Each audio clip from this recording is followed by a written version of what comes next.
رسالت مآب سرور انبیاء صلی اللہ علیہ وآلہ وسلم نے یہ کہا ہے تمہیں اس کے فیچرز، اس کی چیزیں، اس کے بارے میں نہیں پتا تب بھی مانو یہی اللہ ہے، بس صرف اور صرف اور صرف یہی اللہ۔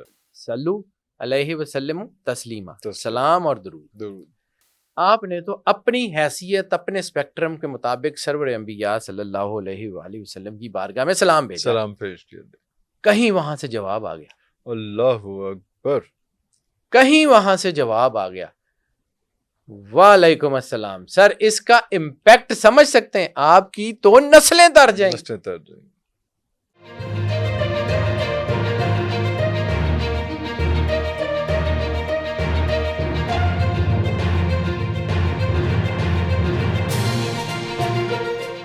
اچھا حیدر بھائی، ایک بڑا امپورٹنٹ فیچر ہے، آج کی جین زی جو ہے اس پہ کویسچن بھی کرتی ہے، اور وہ یہ ہے کہ درود شریف کے بارے میں ہمیشہ سے ہم نے کہا گیا ہے کہ سب سے امپورٹنٹ چیز ہے وہ درود شریف ہے، اور جس طرح سے حدیث میں بھی آیا کہ پورا اگر آپ درود شریف ہی پڑھ لیں تو وہی آپ کی بقا کے لیے اور آخرت کے لیے جو ہے وہ کافی ہے۔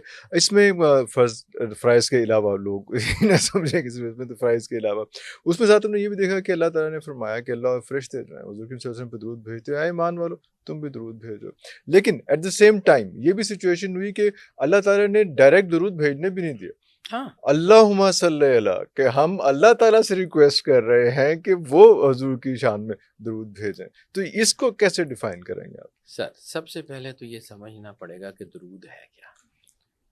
ہماری اتنی اوقات حیثیت ہی نہیں ہے کہ اللہ ہمیں اپنے سیکرٹ سے آگاہ کرے، ہمیں اپنے آپ میں رہنا چاہیے۔ واہ واہ واہ واہ، ٹھیک ہے، ہم اتنے پاک باز اور اتنے صاف ستھرے ہیں ہی نہیں کہ اب اللہ ہمارے ساتھ ڈائریکٹ بات کرتا ہوتا تو پھر یہ نہ کہتا کہ اللہم صلی علی، اللہم صلی علی۔ ٹھیک ہے، اللہ ہم سے بات کرتا کس کے وسیلے سے؟ سرور انبیاء صلی اللہ علیہ وآلہ وسلم، بادشاہ کونین کے وسیلے سے۔ اللہ ہر آیت میں، ہر چیز میں، قرآن پاک میں ہم سے تو نہیں کہتا یہ کرو۔ رسالت مآب سرور انبیاء صلی اللہ علیہ وآلہ وسلم کو مخاطب کر کے کہتا ہے کہ یا رسول اللہ آپ ان کو کہہ دیجئے کل ان کنتم تحبون اللہ، جیسے ہے، ٹھیک ہے، کل یا ایھا الکافرون، کل اعوذ برب الناس۔ یہ جہاں پہ اللہ ہم سے بات کرتا ہے نا، وہ رسالت مآب کے وسیلے سے بات کرتا ہے، وہ وداؤٹ سرور انبیاء صلی اللہ علیہ وآلہ وسلم اللہ بات ہی نہیں کرتا۔ ٹھیک ہے، اور اللہ کہتا ہے کہ جی آپ جو ہے نا ان کو یہ کہہ دیں، آپ ان کو یہ کہہ دیں۔ دوسری بات، اللہ نے آ کے یہ تو نہیں کہا کہ یہ میرے رسول ہیں ان کا کلمہ پڑھو۔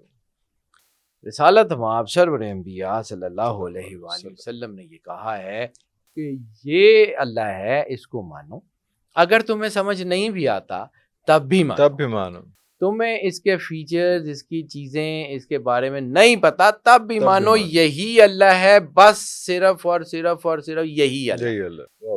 ہم نے کس کی زبان سے مانا؟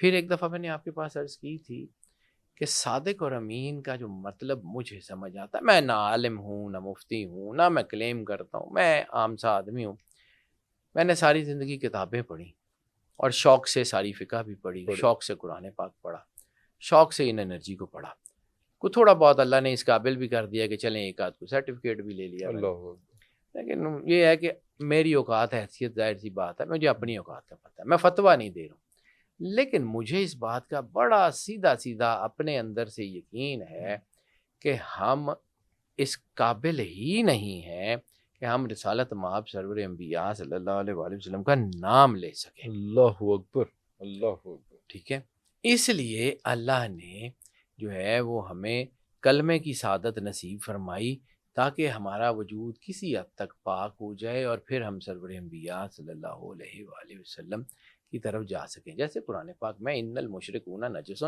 تو مشرک نجس ہیں، ابھی وہ کعبے سے مشرکوں کو ہٹانے میں آیا، بالکل صحیح، ٹھیک ہے، ان المشرکون نجس، مشرک نجس ہیں، یہ جو ہے یہ تو ہے بالکل صحیح۔ سرور انبیاء صلی اللہ علیہ وآلہ وسلم بادشاہ کونین کا امپیکٹ اتنا زبردست ہے کہ اللہ سرور انبیاء صلی اللہ علیہ وآلہ وسلم کو بھی اپنے وسیلے کے بغیر نہیں ملنے دیتا، اور خود بھی رسالت مآب سرور انبیاء صلی اللہ علیہ وسلم کے وسیلے کے بغیر نہیں ملتا. اللہ اکبر. اللہ تک جانا ہے تو سرور انبیاء صلی اللہ علیہ وسلم، اور سرور انبیاء تک جانا ہے تو اللہ. اللہ اکبر. اللہ اکبر. اس لیے اللہم صلی علی محمد و آل محمد. اس لیے کہ ہمیں پتہ نہیں، ہمیں یہ کہا جاتا ہے کہ یار یہ پیکٹ جو ہے نا، یہ ایسے کرو کہ آپ یہ اتنے پیکٹ جو ہے نا یہ کسی کو دے دو، یا کسی کو جو ہم نے کوئی گفٹ دینا ہے تو ہم اس کو کہتے ہیں کہ یار یہ اتنے پیکٹ جو ہے نا یہ فلاں جگہ پہنچا دو. آپ اس کو جو ہے نا وہ کر دیتے ہیں، وہاں چلا جاتا ہے. اس پیکٹ میں کیا ہے اللہ جانے، اس کا رسول جانے. ہمیں تو پتہ ہی نہیں درود ہوتا کیا، ہمیں تو پتہ ہی نہیں کہ درود کی ڈائمینشن کیا ہے، اسکیل کیا ہے اس کا، کیا اور چیز کیا ہے ہمیں تو نہیں پتہ. بالکل صحیح. ہمیں تو یہ کہا گیا ہے کہ کرنا ہے. اچھا اس کی امپیکٹ صرف چند لائنوں میں، صرف 2 لائنوں میں بتا کے تو آگے بڑھتا ہوں. صرف تھرسٹ اللہم صلی علی محمد و آل محمد. ٹھیک ہے، یا ایھا الذین آمنوا صلوا علیہ وآلہ وسلموا تسلیما. آپ نے سرور انبیاء صلی اللہ علیہ وآلہ وسلم کی بارگاہ میں درود بھیجا اور سلام بھیجا. ٹھیک ہے، درود آپ نے گفٹ کر دیا جس کی ماہیت کا آپ کو پتہ نہیں ہے، اور ادھر اللہ کی فطرت ہے، اللہ احسان رکھنا پسند نہیں کرتا. 1 روپیہ دوں گے 10 کر کے واپس کرے گا. ٹھیک ہے، 1 روپیہ دیں گے 10 کر کے، تھوڑی سی محبت کریں گے زیادہ کر لے گا. اللہ چین سائیکل شروع کر دے گا. اب یہیں پہ درود پاک 2 چیزیں ہیں، صلو علیہ وسلم تسلیما، سلام اور درود. اچھا درود میں کیا ہے، اس کا مطلب کیا ہوگا وہ تو شاید ہم نہ بتا سکیں، لیکن سلام کی اتھینٹسٹی کا میں الصلاۃ والسلام علیک یا رسول اللہ وعلی آلک و ذریاتک و اہل بیتک اجمعین. ٹھیک ہے، آپ نے تو اپنی حیثیت اپنے اسپیکٹرم کے مطابق سرور انبیاء صلی اللہ علیہ وآلہ وسلم کی بارگاہ میں سلام بھیجا. سلام پیش کیا، کہیں وہاں سے جواب آ گیا. اللہ اکبر. کہیں وہاں سے جواب آ گیا وعلیکم السلام. سر اس کا امپیکٹ سمجھ سکتے ہیں، آپ کی تو نسلیں تر جائیں. آپ نے اپنی اوقات کے مطابق بھیجا ہے، وہ مالک ہیں، وہ اپنے لیول کے حساب سے جواب دے گا نا. اللہ اکبر. ان کا جواب آ گیا. اس کا تھرسٹ سمجھ سکتے ہیں کیا ہو سکتا ہے. ٹھیک ہے، درود. اب یہاں پہ آپ نے بالکل شروع کیا کہ ایک حدیث بڑی مستند 6 کی 6 کتابوں میں، بلکہ میں نے اس کا جو ہے تفسیر در منصور میں بھی ایک جو ہے وہ مولانا جلال الدین سیوطی کی جو تفسیر ہے اس میں بھی میں نے جب یہ تکریم رسالت کی جو آیات ہیں اس میں بھی درود پاک کے بڑا خوبصورت باب ہی رقم کیا ہے جی. جلال الدین سیوطی اور یہ چند لوگ جو ہے نا، محمد بن جریر الطبری یا اسکلانی، یہ کمال کے ہی لوگ ہیں. میں نے چونکہ ان کو شوق سے پڑھا تو مجھے یہ سمجھ آتے ہیں کہ یہ لوگ جو ہے نا یہ جو بات کرتے ہیں کمال، یہ کسی اور ڈائمینشن کے لوگ ہیں. خیر کم ٹو دی پوائنٹ، وہ یہ کہتے ہیں کہ جو درود ہے یہ تو سرور انبیاء صلی اللہ علیہ وآلہ وسلم کی بارگاہ تک جاتا ہی جاتا ہے. یہ آپ کی سیلف ایلیویشن کے لیے سب سے اہم چیز ہے. ارے